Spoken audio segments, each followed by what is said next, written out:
In the heat of July 1944, beneath the blistering summer sun, a team of German engineers stood amid the jagged remains of what had once been an impenetrable fortress.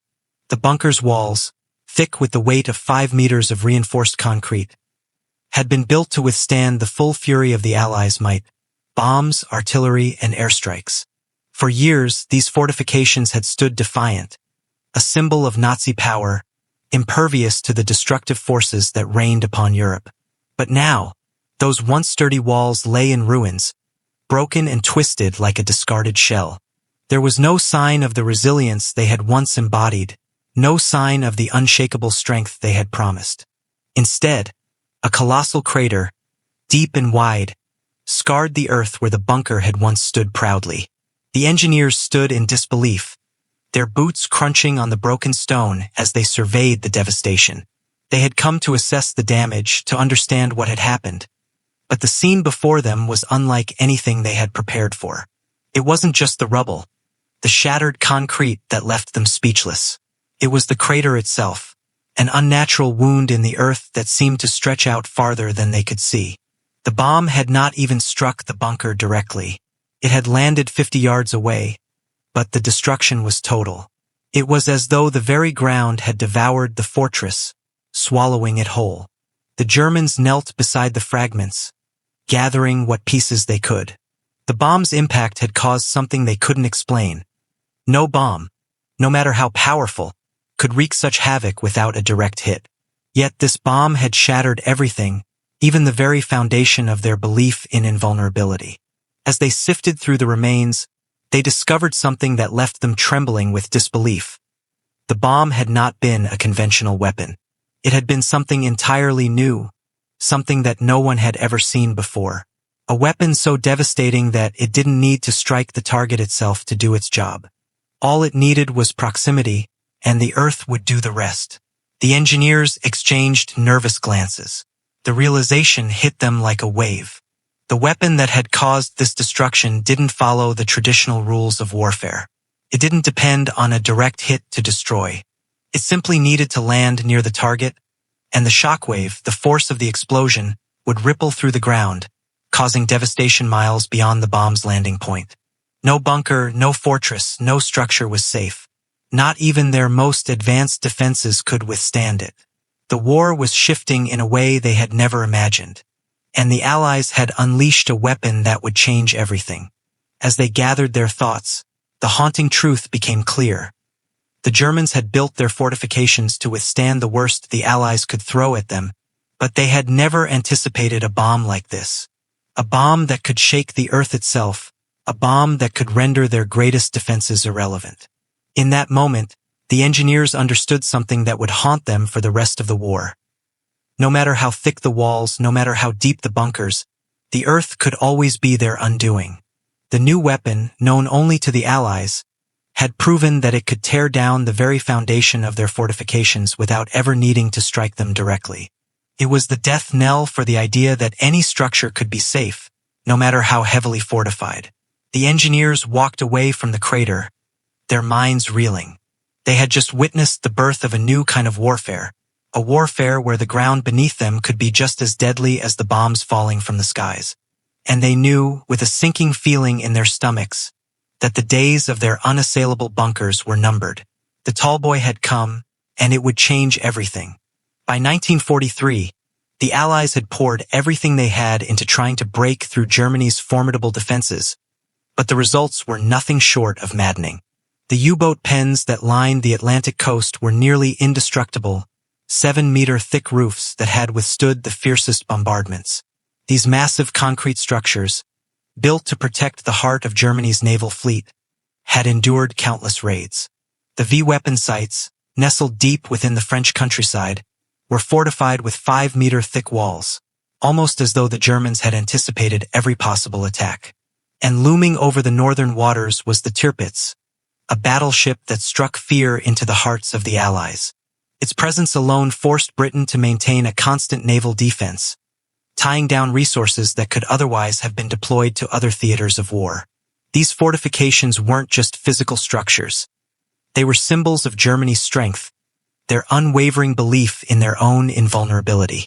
and the Allies' air forces, despite their relentless campaigns, had failed time and time again to breach them. Conventional bombs bounced off the hardened surfaces, leaving nothing more than superficial craters that barely scratched the surface. Even the massive 4,000-pound blockbuster bombs, those that had leveled cities and destroyed factories, were rendered impotent against these fortresses. The Allied bomber crews returned with nothing but frustration, their hopes dashed by the seeming invincibility of the German defenses. With every failed raid, the Germans grew bolder, more confident. Their submarines continued to strike at British shipping, the V-weapons continued to be launched, and the Tirpitz remained a looming threat in the North Sea. The war machine seemed to move with terrifying momentum, and the Allies seemed powerless to stop it. The stakes were now higher than ever. The Germans were entrenched in their strongest positions, and the reality was brutal. The Allies could no longer rely on traditional bombing methods to bring down the Nazi defenses. A new approach was needed, something radical, something unpredictable. The question was, how do you defeat the seemingly invincible? The Allies were running out of time, and the need for an answer had never been more urgent. Conventional wisdom had failed. The Allies needed a breakthrough. A new kind of weapon that could punch through concrete, that could strike at the very heart of Nazi strength. Something that could shatter the myth of German invulnerability once and for all. The answer, however, wouldn't come from the skies as they knew them. The solution would not be found in bigger bombs or more bombers, but in an entirely different form of destruction, one that would defy every expectation. The Allies were about to unleash a weapon so unconventional, so unexpected, that it would render the German fortifications obsolete in a single blow. But first, they had to find it. In the dark days of 1941, when Britain was bracing itself for a potential German invasion, a quiet revolution was taking place in the mind of one man. Barnes Wallis, an aeronautical engineer by trade and an outsider by nature, was frustrated with the limitations of conventional warfare. The bombs Britain had been dropping on German fortifications were powerful, yes, but they simply weren't effective. The war seemed to be at a standstill, and the German defenses were proving nearly impossible to breach. The bunkers stood as symbols of Nazi invincibility, and with every failed raid, the Allies were losing more ground. Wallis, however, saw a different way forward. He had spent years working on aircraft design, including the revolutionary geodetic structure used in the Wellington bomber, but his mind was now occupied with a single, audacious thought. What if the key to defeating the enemy wasn't a direct strike, but the Earth itself? His idea was radical, so much so that few even entertained it at first. Wallis envisioned a bomb that didn't need to hit the target at all. Instead of striking a fortress directly, the bomb would burrow deep into the earth before detonating, releasing its explosive force from below. The shockwave wouldn't just scatter through the air. It would travel through the solid ground, sending all its energy directly into whatever sat above it. The theory was simple yet profound. Shockwaves travel far more efficiently through solid materials than through air. In Wallis's mind, this was not just a bomb, it was a weapon of seismic proportions. By detonating underground, the bomb could create an artificial earthquake, causing the target above to collapse from within. The implications were staggering. Instead of trying to destroy the enemy with a direct hit, Wallis was proposing to make the Earth itself work for him. A bomb that could create earthquakes on demand. But would it work in reality? The concept was so unconventional that it was almost too crazy to be taken seriously. Conventional wisdom had always dictated that bombs worked by exploding on impact, unleashing their destructive force directly on the target. But Wallis wasn't concerned with how bombs had always worked. He wasn't just thinking outside the box, he was thinking outside the entire battlefield. What if, instead of destroying the target directly, the bomb could do something far more insidious, destroy the very foundation of the target itself? The bomb Wallis imagined would be massive, weighing in at 22,000 pounds. But its size wasn't what made it extraordinary. What made it truly radical was its purpose. It wasn't meant to explode on impact like every other bomb before it. It was designed to burrow deep into the earth, where its shockwave would travel through the ground, undermining the very structure above. Once the shockwave hit, the bomb's true power would be released. The ground would quake, and the enemy's defenses would crumble without ever being touched directly. The idea was so bold, so contrary to everything that military engineers thought they knew about warfare, that it was quickly dismissed by most as a fool's errand. How could a bomb work without hitting the target? How could something buried beneath the earth be more effective than a bomb that exploded on impact? Wallis's concept seemed like pure fantasy. Yet Wallis believed it. He saw the potential for a game-changing weapon, one that could bypass the walls and defenses that the Germans had so carefully constructed. The question was, could the Allies, and more importantly, could the military establishment see the value in an idea so far outside their comfort zone? As the war raged on, Wallis's radical vision hung in the air. It was a crazy idea, no doubt, but sometimes the greatest innovations come from those willing to defy convention. Would Wallis's audacious plan be accepted? Or would it be buried under the weight of skepticism and military bureaucracy? One thing was certain. If his idea succeeded, it would change the very nature of warfare forever. But first, it had to overcome the wall of doubt that stood in its way. Could a bomb that burrowed into the earth really bring down the walls of Nazi defenses? Wallis was determined to find out. At first, Wallis's groundbreaking concept was dismissed as fantasy, a mad idea that had no place in the practical, ruthless world of war. His bomb, which defied everything conventional wisdom said about bomb design, was labeled impractical and impossible. The military establishment, mired in tradition, was not ready to embrace the radical thinking of one man who was convinced that the key to victory lay beneath the Earth's surface. But then, in May 1943, something happened that changed everything. The Dams raid, one of the most daring and unconventional operations of the war, proved Wallis's genius in a way no one could deny. The bouncing bombs he had designed to breach Germany's heavily fortified dams had succeeded in catastrophic fashion, causing massive flooding and devastating Germany's ability to produce war materials. The raid was a stunning success, but its true significance lay in the confirmation that Wallis's radical ideas worked. His concept of using bombs in unexpected ways, targeting vulnerabilities below the surface, was not just a theory. It was a proven method of destruction. The military leadership, stunned by the success of the Dams raid, realized that they had underestimated Wallis's vision. What had been once labeled impossible was now viewed as a potential game-changer. If his bouncing bombs could destroy colossal dams, then surely his next idea, the earthquake bomb, could breach the impregnable fortifications of the Nazis. It didn't take long for the Tallboy to take shape. It was massive, weighing a staggering 12,000 pounds, a true behemoth of a weapon. Unlike traditional bombs that prioritized explosive content with thin casings, the Tallboy was built with a radically different purpose in mind. Its casing was reinforced with high-tensile steel, designed to withstand the immense forces of supersonic speeds, allowing it to penetrate deep into the earth. Conventional bombs were designed to explode on impact, but the Tallboy wasn't meant to explode on the surface.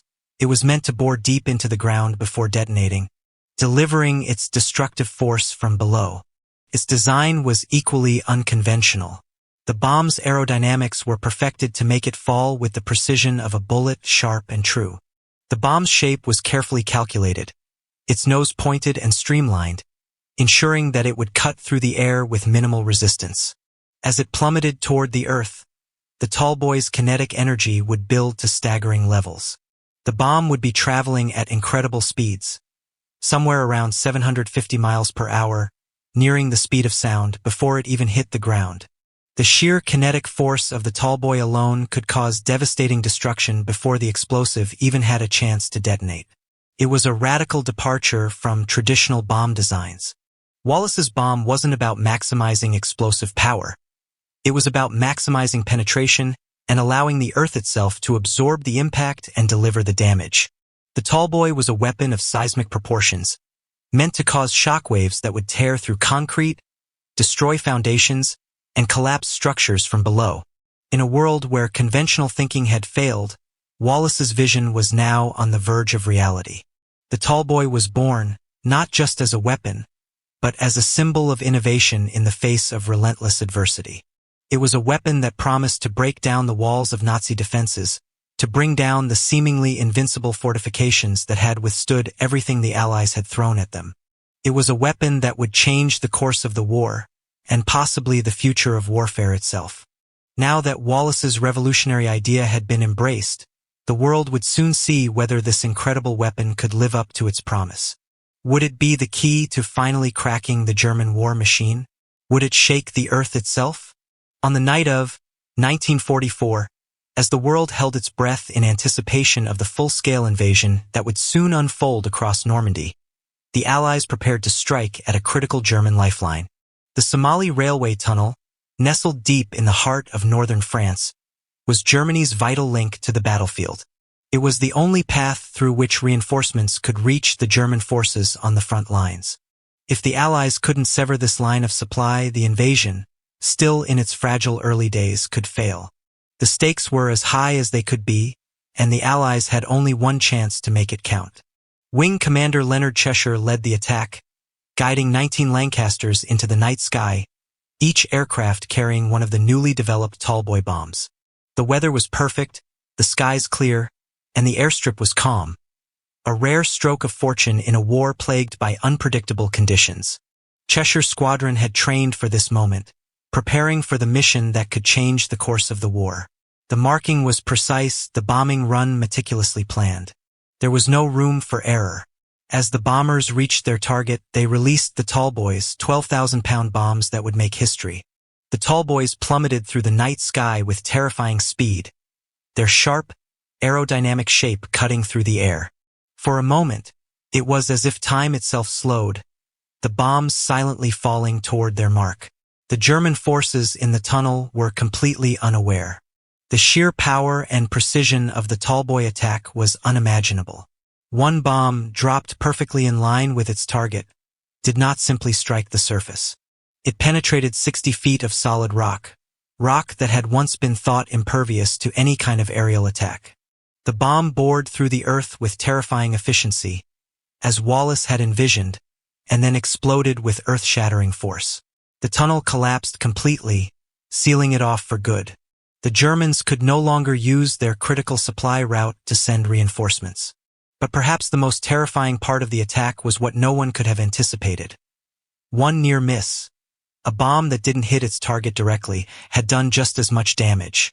The shockwave, the energy of the explosion rippling through the earth, had collapsed the tunnel anyway. A near miss was enough to sever the Germans' lifeline to the front, rendering their forces unable to reach the beachhead in time to prevent the invasion. The result was devastating. The railway tunnel was completely destroyed, and with it, the Germans' ability to rush reinforcements to the front lines. The critical supply line was severed. The Allies had effectively paralyzed the Germans' ability to respond, securing their foothold in Normandy and paving the way for the liberation of France. The success of this first strike was not just tactical, it was strategic. The Tallboy had worked exactly as Wallis had predicted. It didn't need to hit the target directly to cause total destruction. The shockwave from the underground detonation, even from a near miss, rendered the target useless. This was no ordinary bomb. This was a weapon that could bypass conventional defenses and strike at the very foundation of the enemy's power. The Tallboy was not just a bomb. It was a game-changer. For the Germans, it was a terrifying wake-up call. They had built their fortifications, their tunnels, and their defenses to withstand conventional bombing. But this new weapon, this new kind of destruction, had shattered the illusion of invulnerability. No bunker, no tunnel, no fortress was safe anymore. The Tallboy had proven its terrifying potential. And for the Allies, it was the first real proof that Wallis's vision had not only been correct, it was unstoppable. The success of this first strike secured the Allies' foothold in Normandy, but more than that, it sent a message. The earth itself could be weaponized. And with this new weapon, the Allies would not only breach the enemy's defenses, they would shake the very ground beneath their feet. The success of the Tallboy bomb was not just a victory for the Allies, it was the dawn of a new era in warfare. Over the next several months, Germany's most heavily fortified sites, the V-weapon launch facilities, the mighty Tirpitz battleship, and the seemingly impenetrable U-boat pens, were all rendered obsolete by the power of Wallis's invention. These were not just military targets. They were the symbols of Nazi strength, the physical manifestation of their belief in invulnerability. And yet, with a single weapon, that belief was shattered. The Tallboy didn't just breach walls. It did something far more profound. It undermined entire fortifications, causing them to collapse from within. The bomb worked as Wallis had predicted. It didn't need to hit the target directly to cause devastation. Instead, it created seismic shockwaves that traveled through the earth, sending all of the energy into the structure above, causing it to crumble from the inside out. Bunkers that had been considered impervious to airstrikes suddenly became death traps, collapsing under the sheer weight of the bomb's power. For the Germans, this was not just a physical defeat. It was a psychological blow. Their most trusted fortifications, those that had been thought impregnable, were now utterly vulnerable. The foundation of their defense strategy had been obliterated. The Tallboy's legacy stretched far beyond the battlefields of World War II. Its principles, radical and bold as they were, influenced the design of modern bunker-busting weapons. The GBU-57 massive ordnance penetrator, a weapon capable of penetrating over 200 feet of rock, was developed using the same core ideas that Wallis had pioneered. It too, like the Tallboy, focuses on underground detonation and seismic shockwaves, proving that Wallis's genius wasn't just a flash of wartime inspiration. It was the foundation of future military innovation. What if the key to war-winning innovation wasn't simply building bigger bombs, but understanding the true nature of destruction itself? What Wallis demonstrated was that it's not the size of the weapon that determines its impact, but how it interacts with the environment. The Earth itself, not just the bomb, was now part of the weapon. And this was the true genius of the Tallboy. It didn't rely on sheer explosive force to overwhelm the enemy. It used the natural forces of the Earth to create destruction on a scale previously thought impossible. In the end, the Tallboy didn't just break walls. It broke the notion that any fortress was safe, no matter how thick, how deep, or how well defended. It proved that no matter how seemingly invincible a structure appeared, it was still vulnerable to a weapon that attacked it from beneath, using the power of the Earth itself. And for the Germans, this was a revelation that came too late. They could no longer trust in their fortifications. They could no longer rely on their superior engineering. The Tallboy had changed the rules of war. Wallis's idea, once dismissed as absurd, became one of the most strategically impactful weapons of World War II. It altered the very nature of warfare, making it clear that ingenuity, not brute strength, could break the strongest defenses. The bomb's legacy continues to shape modern warfare, reminding us that true innovation often comes from daring to see the world in a way no one else dares to imagine. The Tallboy bomb changed everything, proving that the strength of a weapon lies not in its size, but in its ability to strike at the heart of the enemy's most trusted defenses, using methods no one could have foreseen. It reshaped the battlefield, and in doing so, it reshaped the future of warfare itself.